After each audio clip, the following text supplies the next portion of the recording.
Welcome to WAY2B TV, where there's a better way to be than atheist or theist. Now, what I'm about to read to you from the teleprompter is a bit of a tongue twister. So it's going to be a little bit hard for me to read, but I'm going to try to be careful with it. I wrote it such that it was a tongue twister on purpose, because I want you to see a point, and you'll get the point here in a second. She left him because he treated her like a dog. So she packed up her things, loaded the dog in the car, and left. After all, a dog is a man's best friend, though she is not a man. She was just dog-tired of his abuse. And doggone it, that's not right. Imagine being someone for whom English is not their native language. To understand what I just said would be quite a challenge. I use 5 forms of the sound dog. If you were a person for whom English is not your native language, to learn English, you would need to understand 5 very different uses of the word dog. So if someone found this little story written today, but not read until thousands of years after the English we know today, for some reason, became a dead language, how could they ever translate it accurately? They'd be guessing, wouldn't they? Now, what if that same person listened to me talking to you? Are you going to read the Bible? You answer, I read it. The word read and read are spelled the same and pronounced differently. Then I ask you, oh, you have read it? What kind of Bible was it? You say it was a red letter edition. That word read is pronounced the same as in you read it, but spelled differently. What did you find interesting? And you respond, it said there's this suffering servant who won't break a bruised reed. Still another word that sounds exactly the same as reed, but spelled differently, referring to something else entirely. Did you find the Bible to be a good read? You respond, it all depends upon what one is prone to read into it. Well, you see the problem. The ancient languages in which the Bible is written also have many words that sound the same but are very different in meaning. Many words that are spelled the same but have different meanings also. Many phrases that were common expressions of the day that would make no sense today. Every dog has his day. Many Elizabethan words in the day of 1611 King James Bible have entirely different meanings, or have some of those words have gone extinct altogether. The ancient biblical Hebrew is not modern Hebrew, and the modern Hebrew person would have to study the Hebrew just like I did. And the ancient biblical Greek is not modern Greek, and the modern Greek person would have to study Greek just like I did. Orthodoxy simply refers to those who won the argument. Unorthodoxy refers to the losers. All one needs to do to understand the futility of arguing over religion is to go to seminary. You'll soon discover everyone is making their best guess. The Bible is hardly readable. The idea that we can translate the Bible into some sort of dogma is ridiculous. And doggone it, there I did it again. And that's my rant for July 9th, 2015.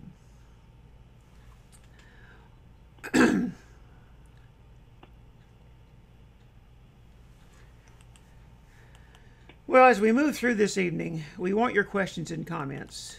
There are several ways to do this. First, callers can call 863-940-0047. Secondly, we have an active Twitter feed on screen throughout the broadcast. Just tweet hashtag WAY2BTV, and the chat room is open. On a computer monitor, you should see the chat room to the right of your video stream. If you're watching a PC full screen, you will not see the chat room. And let me add to that, if you're watching on an iPad, that chat room may be beside of your video and it may be below your video. And if you're not seeing the chats, hit the refresh button, and when it refreshes, you'll see the new chats. Joni's having to do that on each new chat, by the way, right now, and I think she just may have the wrong app. You can interact with us in between broadcasts by email by interact@way2b.org, and you can text the way to 22828 to receive our newsletter each Thursday morning. Each newsletter will have a direct link to the broadcast. The newsletter also contains the discussion starter videos we will be using that same Thursday evening. Finally, to receive direct notices each time we upload, please subscribe to the WAY2B TV channel on YouTube. And by the way, when you see the WAY2B TV logo in the bottom right-hand corner of your screen on an iPad or on a regular pad or on a PC, you can subscribe directly by clicking on that little logo in the bottom right-hand corner of your screen, and that'll show the subscribe button, and you can subscribe straight off of the video itself. Either way, however you subscribe, it would help us greatly as we try to gain more privileges on YouTube. Well, we have Joni with us again, and I asked her a while ago, I said, what are you going to say when I say we have Joni on there with us again? She said, I may just say hi, because she really doesn't, I mean, she doesn't want to make, there it is. She really doesn't want to make a speech. And so that's fine. Everybody gets to be who they want to be when we, on WAY2B TV, okay? And so I think, yeah, and I think that's important. So she talked a lot last week, though, those that heard it, she talked quite a bit last week, and that's a real event when she does that. Well, we're going to start off this week with a video.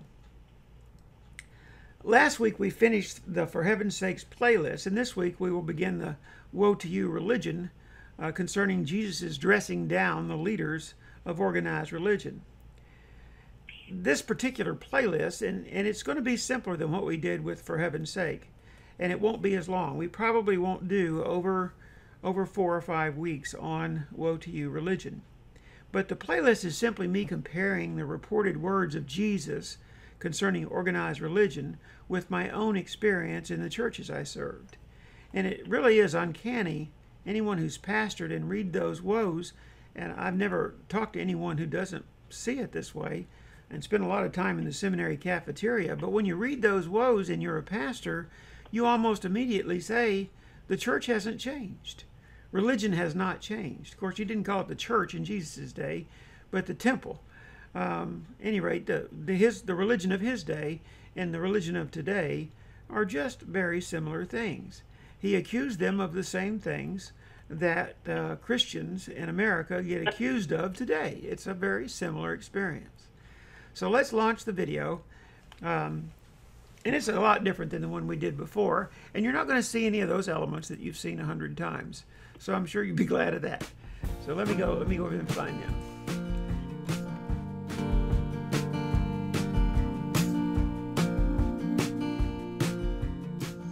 If you were brought up in a religious family, you probably had rules that made no sense to you at all.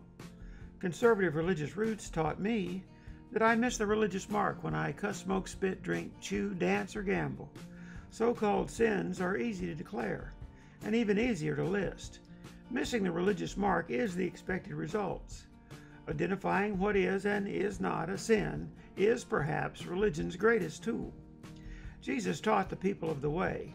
He taught them the way to be, not the way to do. One's attitudes determine one's visceral responses in life. When you finally realize there are wonderful people who may cuss, smoke, spit, drink, chew, dance, and/or gamble, you become a better person yourself. We cannot assume Jesus enjoyed unhindered freedom to teach the way. To do so misses a significant part of what he had to say. Jesus was not without his enemies. Pushback was real and in abundance, especially from religious leaders. Exposing religion made Jesus, by religious definitions, sacrilegious. Imagine religion's vitriol at Jesus for telling his listeners they were set free from the religious laws of doing to which they were enslaved.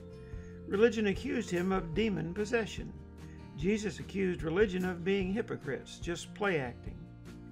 William Shakespeare wrote, "All the world's a stage, and all the men and women merely players. They have their exits and their entrances, and one man in his time plays many parts.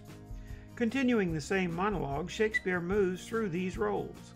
As he writes of each role, he comes to the soldier seeking the bubble reputation, even in the cannon's mouth.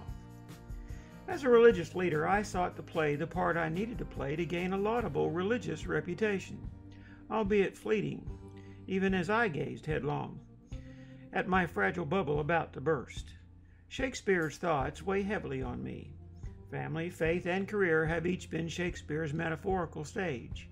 Being a friend of religion has been my role. Can I simultaneously court religion and have this way about me? Can I at the same time encourage my parishioners to practice religion and be people of the way? Reflection upon Jesus' direct thoughts concerning religion made me consider more seriously what I was doing. It brought me to early retirement. Throughout the videos in this playlist, as we review Jesus' words pertaining to the religious leaders of his day, we will keep the reporting together and in order. So what does the ancient writer propose concerning Jesus' attitude toward religion? Then Jesus spoke to the multitudes and to his followers, saying, "Religious leaders have seated themselves in the chair of former religious leaders. Therefore all that they tell you, do and observe, but do not do according to their deeds, for they say things and do not do them." Religion is tradition with a problem. In every age, religion has struggled to practice some religious tradition while attempting to implement its mandate to survive in contemporary culture. Jesus articulates the hypocrisy of practicing religion while pretending to have a genuine way about you. This way of being is timeless. You can set the way down anywhere, in any culture, in any age. There's nothing supernatural about it. It's just a content way of being human while living in community with other humans. The proof of the way is found in the 21st century, not in the first. Religion is continuously stuck in an error. Religious tradition, tweaked too late, struggles with each generation's need to adapt, be inclusive, and be genuine. While culture moves on, religion morphs slowly. Religion resides on the trailing edge of its own existence, but survives only because this morphing takes place. Jesus is reported to have said, "And they," religion, "tie up heavy loads and lay them on others' shoulders, but they themselves are unwilling to move them with so much as a finger. But they do all their deeds to be noticed by others, for they broaden their phylacteries and lengthen the tassels of their garments, and they love the place of honor at banquets, and the chief seats in the religious halls, and respectful greetings in the marketplaces, and being called by others Rabbi.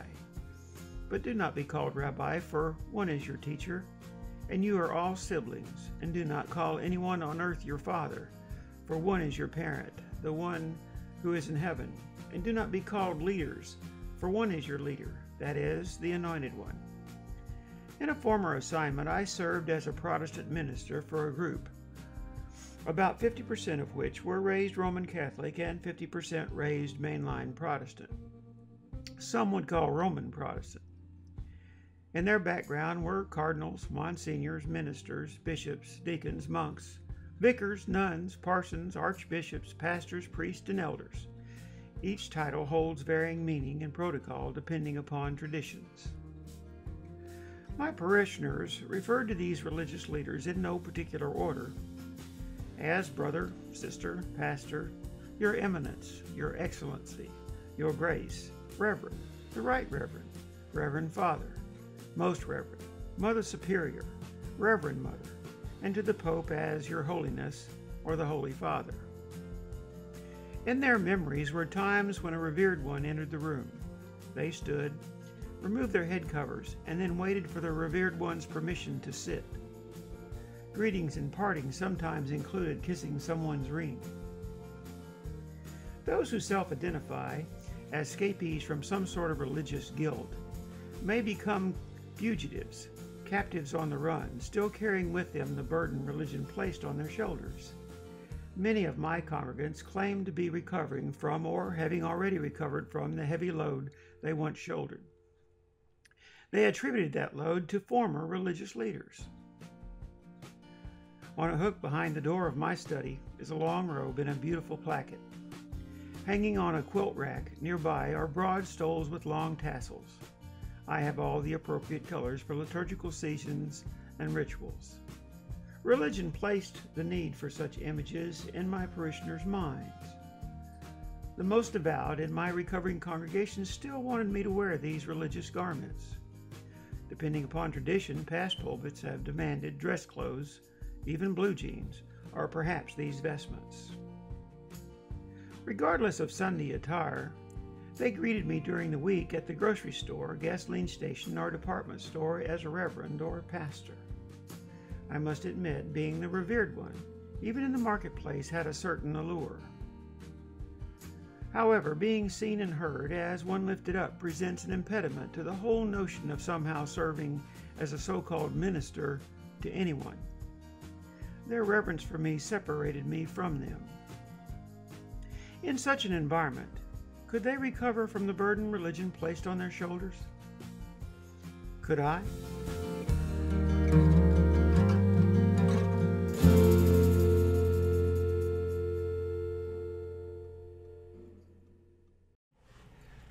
I was looking up here at Jan's story she's already begun to tell.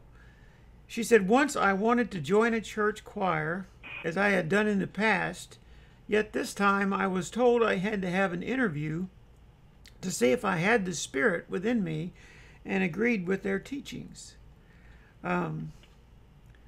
Yeah. I'll tell you what, I think religion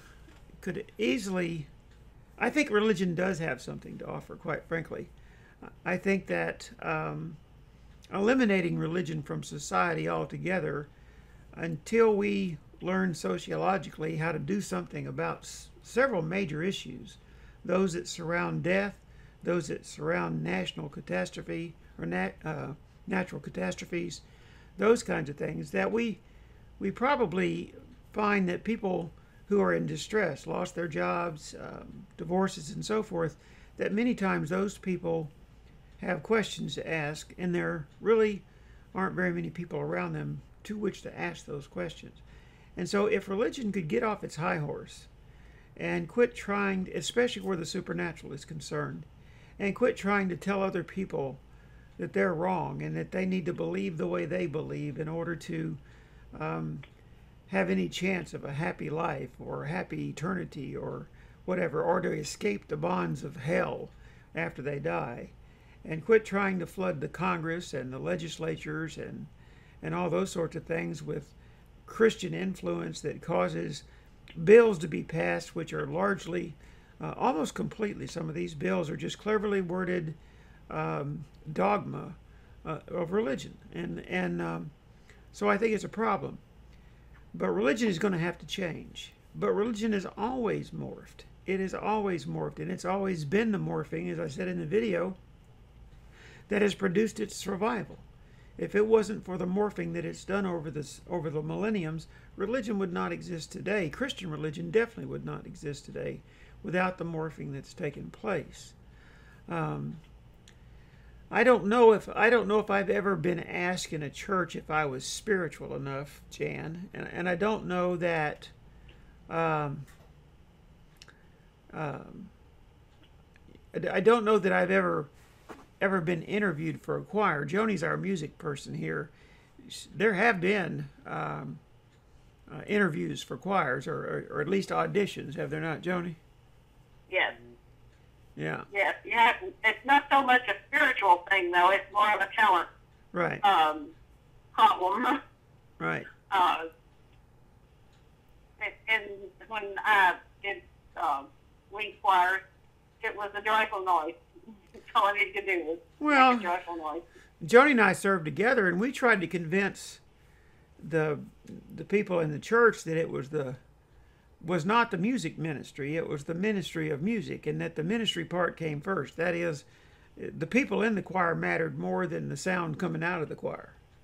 And I still feel that way about the atheist-theist argument, is the people at the table of the argument are more important than the argument itself. And that's something I think everybody needs to get used to. I've had some very interesting choir members. Oh, you have? I remember our seniors choir. Say a name. Huh? Don't say a name. Yeah, I know. Our seniors choir one time sang the song, "Are you humbly grateful or grumbly hateful?" And huh? Or did I say it backwards? No, I think you said it right. Okay. Humbly grateful or grumbly hateful. Yeah. Yeah. And one day I was walking through the sanctuary of the church, and Joni was trying to get these two ladies to where they could sing a solo on Sunday. Be careful. Oh, this is a good story. I'm gonna tell it. And Joni was sitting at Ugly. No, it's not ugly. Joni was sitting at the piano, and they weren't projecting enough. Well, anybody that's ever been around a music school knows that your posture absolutely affects your singing and your ability to come out of your diaphragm and to project. And they weren't doing that. And so Joni looked up at them, and she said, "Ladies, point them."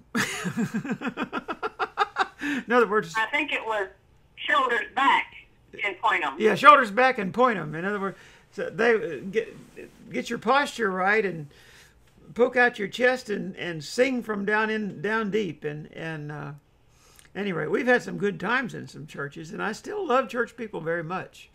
I just don't believe the things that many of them believe. I don't think many of them believe the things that they say they believe from the conversations they've had with me.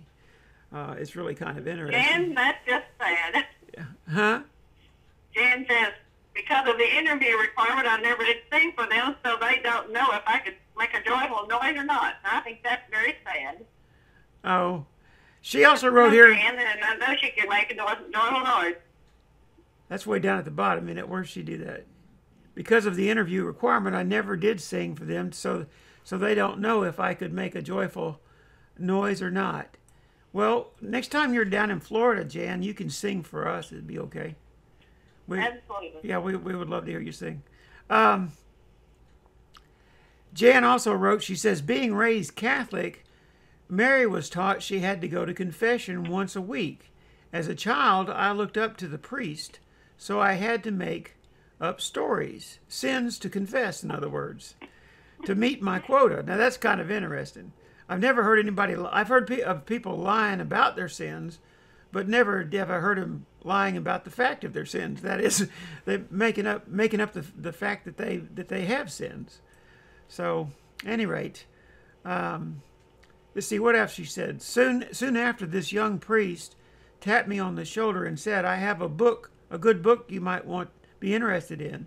He asked if I wanted to come over and get it. Totally inappropriate. I lost respect. What, do you want you to come to his home? I don't know if I understand that. I think that's what she meant, yeah. Yeah, that's way out of line. There's a class I took for UCC called Boundaries. That's breaking boundaries right there. So. And she was smart enough to know that. Yeah. Let's see. Jan. Carol said, Carol, on your computer, the sound, the audio, I fixed that a long time ago, and the audio is good. It's good across the board, and I can turn it up here where it rattles the windows. So probably if down in the right hand corner, if you're on a PC, there's a speaker icon down there. If you click on it, it will show you your volume control bars, and you might want to check and see if maybe your system sound is turned down. Because if you're using the volume control on a speaker, it's not necessarily going to be able to turn it up. Even if it's all the way up, your system may be turned down. There's more than one place normally to adjust the sound on a computer, and they're not always in sync. Jan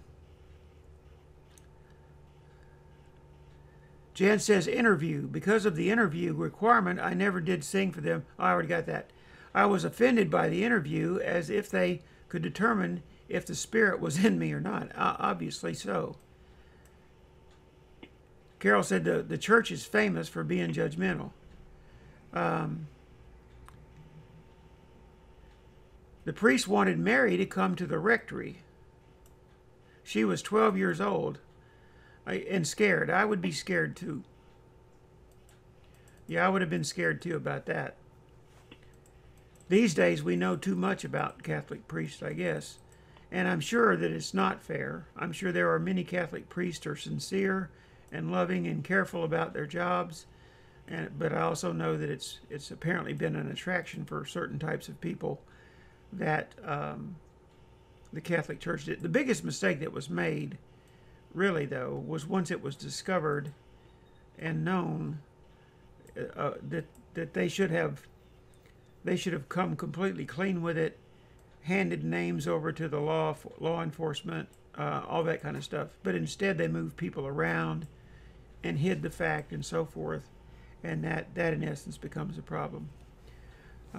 But yeah, in my churches, I found people that were fine with me being casual, but I also found that there were people who wanted me to wear those vestments. I'm doing 2 weddings right now, and one is for a gay couple, and one is a straight couple, and neither one of them have anything to do with the Supreme Court decision. By the way, they both decided to get married and got marriage licenses. Decided to get married and asked me to do their weddings long before this Supreme Court decision. But one of the interesting things about it is that the church, in essence, has, by the way it operates, has produced within the laws of this country a situation where the gay couple and many gay couples all over the country have had to live with something they should not have had to live with. And that's true in employment, that's true in accommodations, that's true in trying to rent an apartment. It's better now. I think heaven it's better now. But this thing, when the 24 minutes after the Supreme Court decision, I was reading the New York Times alert on my phone. Went to my computer and went into the YouTube search bar, and already there were pages and pages of video pertaining to the matter. And part of them were people saying, hallelujah, it's about time. That's the only decision they could have made. What a wonderful time for our country. What a great step forward in equal rights it was, and so forth. But just as many people were saying, oh my gosh, see there, this points to the end of the world. And we know the end of the world is coming soon now, because look what's happened in America. And so... and I got a wonderful letter from my brother-in-law. Yeah. Oh, you did? Yeah. She was going to send it to me, but I told her not to. But yeah, she's got a brother-in-law that wrote her and the rest of the family about that. The same brother-in-law that wrote me 15 years ago, 14 years ago, something like that. 15 years ago. And he is a Southern Baptist, hard shell, Calvinist minister who went to one of these clone seminaries where everybody that comes out of it is, praise the Lord and pass the ammunition. And the result of it was that he was a part of the drama that played out and the pain that I suffered 15 years ago. And apparently he still feels the same way about things today as he did back then. So, at any rate, that's just part of the church. That's part of the way that the church operates. So, Carol said her audio isn't good. She's watching on her mom's, I guess she means her mom's computer. Maybe her mom. You can respond if you want to, Carol. I hope you have good audio. If on your mom's computer, let me know. Because surely it's loud enough, because it sure is loud enough on my equipment, and it's loud enough for Joni's stuff, and it's loud enough for Jan and Mary. But it may just be that you're having some trouble with your equipment. Most people use external speakers for their computers anyway. The internal speakers on computers and iPads and all that will only go up so loud, and if you have a hearing problem, then they're not adequate for the task. One of the things you might do, and I know this is way off topic, but one of the things you might do, Carol, they make some speakers that are amplified. The speakers themselves have little built-in amplifiers in them, and they plug into a regular audio jack. And you could probably plug one of those into your iPad and have a louder speaker. And I think they also have amplified headsets. You might even try getting a little amplifier, or you can buy a little cheap one. She said it's loud enough on her mom's. That's good. But you probably need to get some kind of volume assistance that would make it more pleasant for you to listen to stuff. Or earphones. Yeah, Joni's using earphones.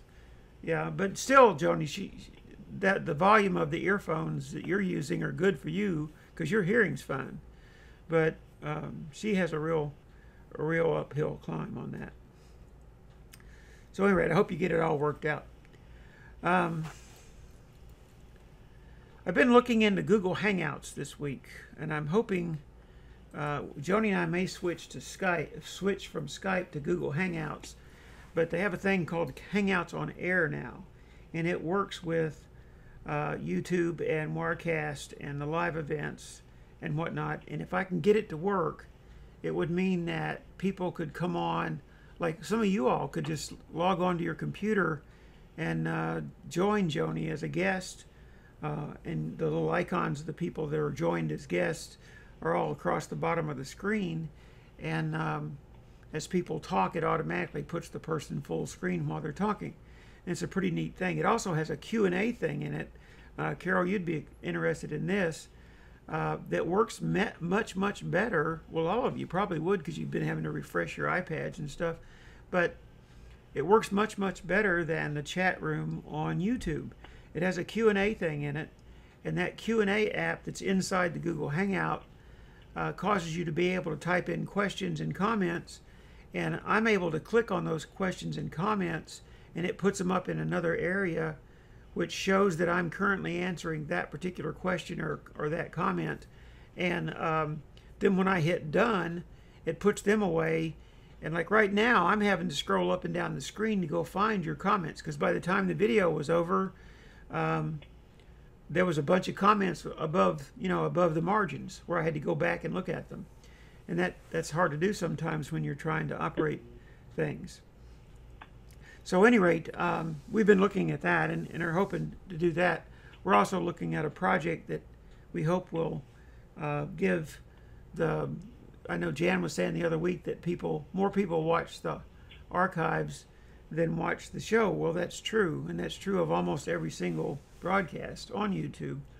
But there's a thing called the Patreon project that will allow people that are watching, even if people that are watching a recorded show, they will get a little signal up in the right hand corner of the screen that will let them click on it, and it will take them, if they click on it, that will let them take, and it'll let them donate as little as $1 per show or something like that to be able to help us buy the soundboard that we need and the mixer that we need and so forth.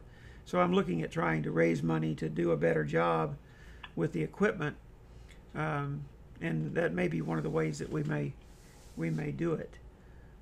So all that that may be good stuff. I hope it is, but I just keep looking into different things like that. Also, I'm going to begin to join as many of those hangouts as I can as a guest myself, because that's one way to drive traffic to WAY2B TV, is if you can begin to be part of the community of people that are doing broadcasts, and you be a guest for them and they be a guest for you, and all that. Is called collaboration. That in the process of doing that, their audience sees your stuff because they're a guest of yours, and their audience sees your stuff also, and so you wind up with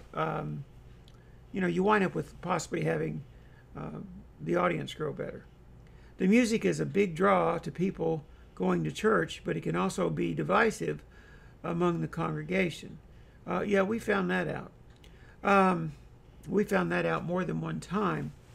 If the all music is in church, for the most part, is liturgy set to a tune. Okay, because what you're reading is the Protestants want to say they don't have liturgy. Well, the heck they don't.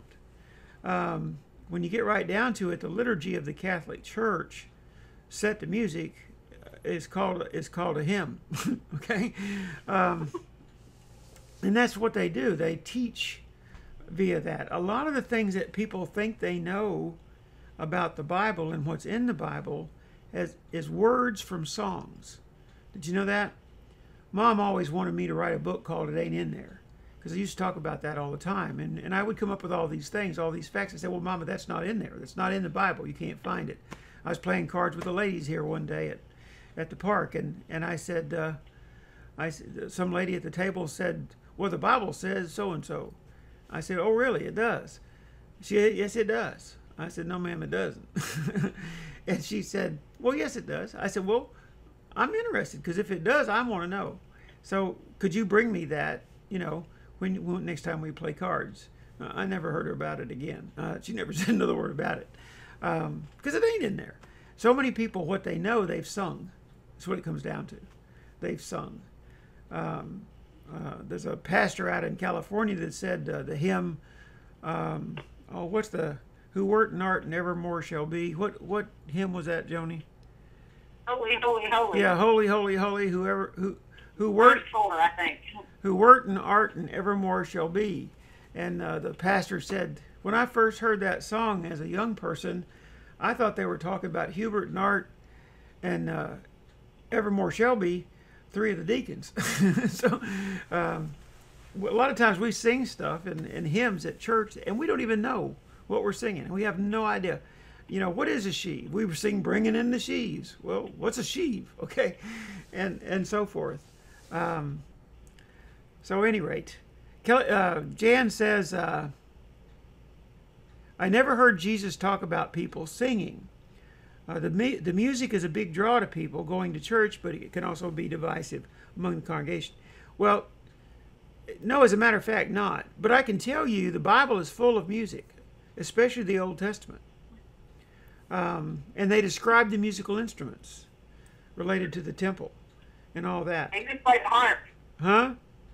And David played the harp. Yeah, David played a harp. That's like in that movie, oh shoot, the one with the lady who the nun stole her child. Philomena. The movie Philomena. They were looking for her son who had grown up and had died, and she was trying to find him in America. She was from Ireland, and the guy that was helping her hunt him, she was wanting to go home. She was tired and she'd given up on it, and he was wanting to. And he had a picture he'd found of the man when he was working, and on his lapel he had a Celtic harp. That's what made me think of it. And she had always thought he never talked about Ireland. He didn't care about his mother. He never tried to find her, anything like that. And he said, why would this man be wearing a Celtic harp when he's lived in America since he was a baby? And she said, well, but it was a gay man. He was also gay as an adult. And she said, well, he was gay, so maybe because he played the harp. And so he was a gay man. But anyhow, so they went and found him. That was a real side trip, wasn't it? Okay. Yeah. That was a real side trip. But anyhow,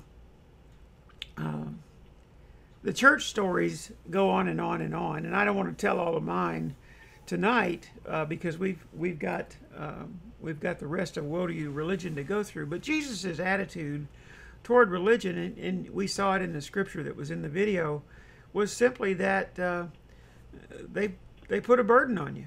They put a burden on your shoulders, and they don't lift a finger to take it off. And he expands upon that for the rest of the woes, and talks about the fact that the religion puts itself in the seat of the former religious leaders. The scribes and Pharisees put themselves in the seat of Moses, and that's what I mean by that.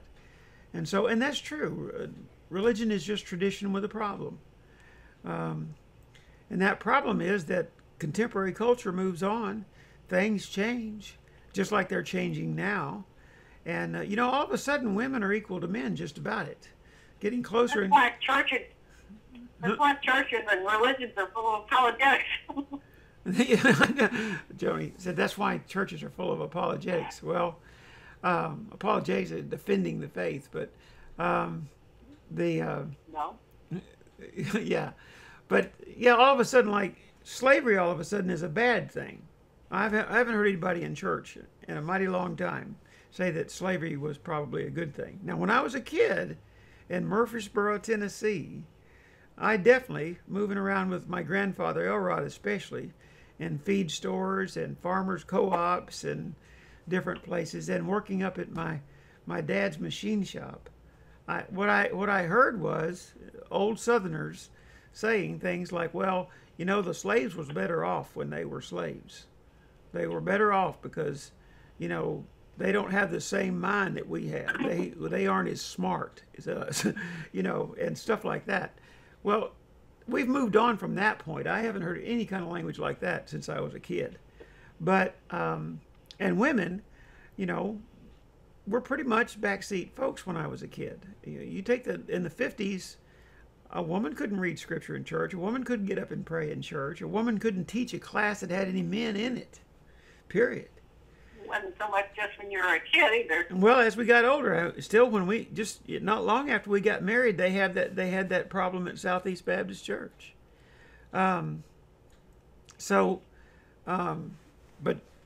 religion is tradition with a problem, because contemporary culture will move on.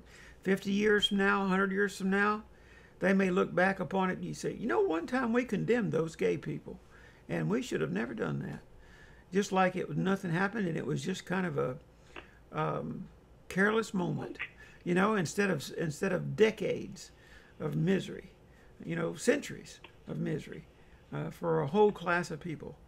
And the church can forget its problems just about that quick and move on from them and just pretty much act like it never happened. One of the things that people don't realize is in the Southern Baptist Convention, everybody thinks this thing about a woman can't be the pastor of a church is something old. In the Baptist Faith and Message, the words, the office of pastor is reserved for men according to Scripture. Those words were never in the Baptist Faith and Message until the year 2000.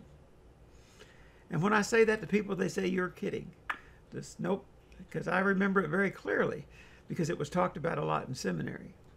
But those words were a problem, so they had to add it. Yeah, it got to be a problem. They had some women pastors scattered out here and there, but the way the culture was moving on, they were fixing to have a lot more, and they knew that.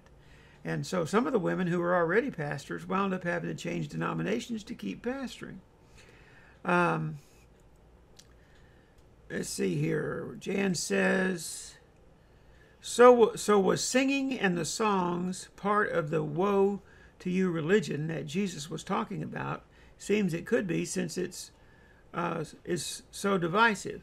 No, I don't. I'm like you. I cannot recall anywhere where Jesus even used the word sing. No, I don't think so. I really don't think that was part of Jesus' stuff at all. Jan, did you see Jan's comment to you, Joni? That's about the apologetics, I think. That's probably, yeah, about the apologetics. Okay. Carol says, the woes are not pleasant, but after being made aware of them, I wonder why so many preachers fail to see themselves in Jesus' words. Well, one of the things I would say, Carol, about that, and to a degree, Jesus called the religious leaders of his day hypocrites. And all I have to do is raise my hand and say, I get it, okay? Because a lot of ministers, especially not long after seminary, trying to get a job and keep a job, they're trying to learn the drumbeat of the church, and they know what they can and they cannot say by what the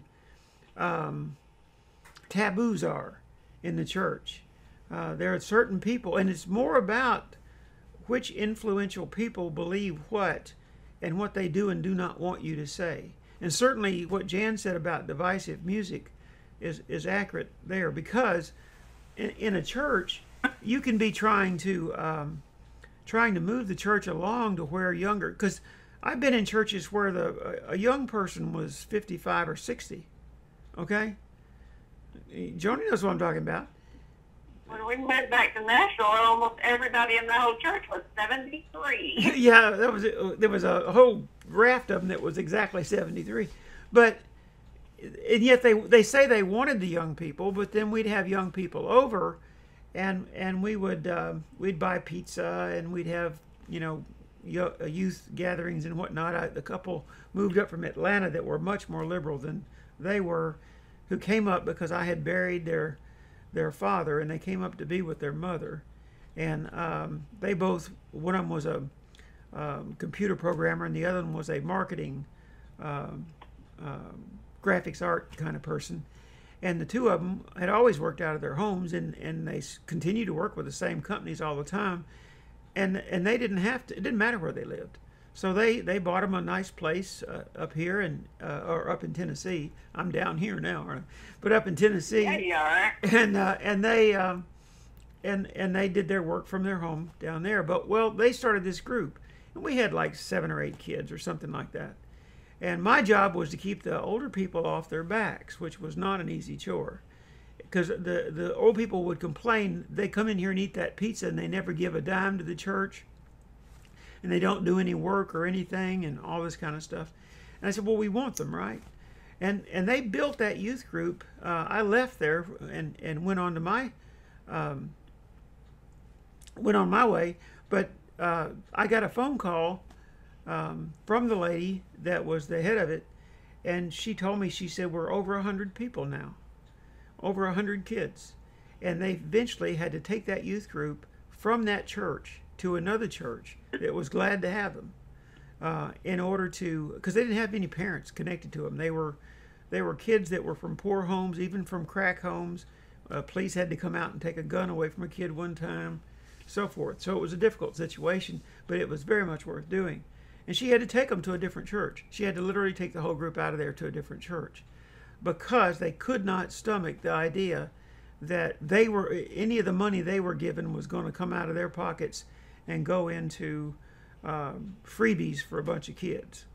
And that's too bad. That's way too bad. Guess it's about 10 more minutes. This evening is all we have left. I'm surprised at that.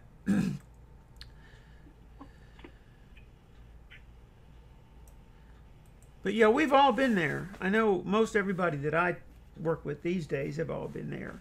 That the church can be very difficult to work with, because the church is really not about what the advertising says. The churches are usually about, because most small churches, about 85-90% of the budget is the staff and any building expenses they have, even if they got their building paid off.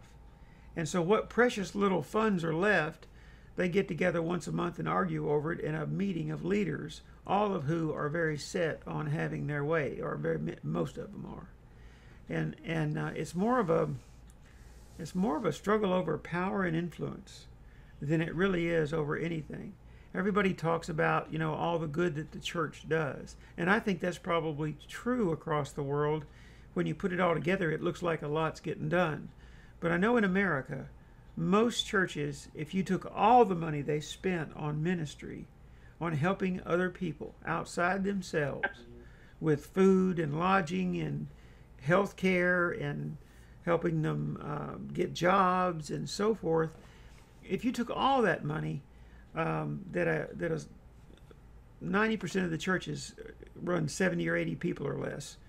But if you took all the money that they spent actually helping people, it would be a teeny tiny sum. It's just amazing, because there isn't any money left. There isn't any money left. It's more or less, this is our thing, and they're very territorial about it. And I don't think I've ever experienced a church, maybe. Of course, I was young enough then that I was I wasn't close enough to the leadership to know, but I always felt like Southeast Baptist Church in Murfreesboro, Tennessee had quite a bit going for it. But I understand here a few years ago it split also in a fight. One of the things that we used to say in seminary was that Harmony Baptist Church would get in a battle, And then down the road would be formed New Harmony Baptist Church. And New Harmony Baptist Church would be the remnants of the losers out of that battle at Harmony Baptist Church. So that's just kind of the way it goes. Also, the people who go to a church who are the influential people vote with their money.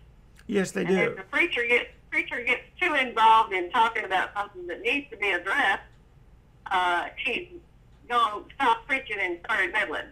So, well, basically, pastors are pretty much controlled by their churches, not the other way around. Yeah, more than one time, and this includes when I was serving as a layperson in leadership in several churches. It includes that as well, but it was rare that for instance, there was a church that I attended, a First Baptist church, where I was a deacon and I was a teacher and those kinds of things. I was a leader in the church, but where they got mad at the preacher in the church, and they had a piano fund, and people would continue to give the amount of money they'd been given, their tithe or whatever, and in that case they would give it to the piano fund because they wanted to starve the preacher of his salary. And eventually that preacher had to move on, and it was because he had said something about the giving to the cooperative program of the Southern Baptist Convention. And he'd put a little pie chart on the front of the bulletin. And on the front of that pie chart, it showed how much money actually did get to overseas missionary. And it was a teeny tiny sliver. And the local stuff that Southern Baptists are doing, not for churches, but the infrastructure, seminaries and offices and staff and, the convention headquarters and in each state and all that kind of, anyway, all that stuff that was going on, that made up the vast majority of the pie chart. Here in Florida, as some of you all know, I used to be with a denomination, and I was a member of the finance committee for the state. And in that church, we were told that, about a dozen people or less got 75% of all the money given to that type of fund in that denomination. And so it's surprising just how little gets accomplished. Well, not corrupt, but how little gets accomplished, because basically what we're trying to do is build little clubhouses all over the place. What attracts people most to church, in my opinion, is the social environment and their friends. Because with all this that we've already talked about, to be fair, the majority of the church is not involved in the fight. The majority of the church is not involved in the struggle and the control freak issues. The majority of the church is coming and going from the church. They love their friends. They enjoy getting together. They get them a donut and some coffee and sit around and before Sunday school starts and talk about their week and their day and so forth. They see each other during the week, go out to eat. They have little card playing groups and little clubs and the quilt making people, and that's what they enjoy. They enjoy being together, and that's the majority of the church. The problem comes out of a minority. Teenagers in the house, it was a factor whether or not it was the place that they had lots of activities for the kids, so that they didn't feel like they were stuck at home all the time, and that they were still stuck in that circle of people. Yeah, and I had not read Jan's post, but she was saying the same thing. She was saying one good thing that can happen with belonging to a church is a sense of community. Unfortunately, it usually comes at the expense of needing to think like everyone else in that church. And Carol says perhaps a lot of the problems with the young, older people getting on is a difference in the music they like, which is true. It's not the music they like, it's the music they've become accustomed to. If you were 85 years old, how many new songs would you like to learn? Think about it. It really hadn't anything to do with the lyrics of the old song or the lyrics of the new song. It's that I have had to change all my life, and I'm tired of changing. And I get that. I don't know. I got that senior choir singing children's songs. Is what I was doing. Yeah. Well, they call it a second childhood for a reason. Yeah, but yeah, you did. You had a seniors choir singing children's songs, and they seemed to love it. So that's cool. Well, we are about finished up for again. Jan says, I remember one nationally known and respected pastor standing up and telling everyone on a Sunday that if you didn't like us, there's the door. I've heard of that before too, and I've heard it said before, and it's like the stupidest thing that a pastor can say. It really is, because there's somebody in there with enough influence and knows enough people to make you wish you hadn't said that. That's really not a very good position to take. There have also been, and I do know about this, there's also been where they needed money bad in a church. And there have actually been meetings in which they passed the plate and didn't get enough money for what they were trying to raise. And they shut the door and said, nobody's leaving until we... Run it again. Yeah. Now, that's called kidnapping. But at any rate... called ransom. Yeah, it's almost, ransom or something. Well, give the show a thumbs up or a thumbs down, however you feel about it. Write to me at interact@way2b.org. I'd like to hear from you during the week. And to receive direct notices from YouTube, like I said, just subscribe. In that little icon in the bottom right-hand corner of your screen is one way to do that. You can go to the Way2B TV channel and do it over there. Well, that's actually the only two ways I know of right now. But anyhow, I've already said more. As Daddy used to say all the time, I've already said more than I know. So, which is a good expression, because I think most of us have more to say than we know. So let's go to the credits, and I thank you all. Guys. I thank you all. Bye, and I thank you all for being here this week, and we love you. And we'll talk to the private group on Sunday, and then we'll see everybody again next Thursday night.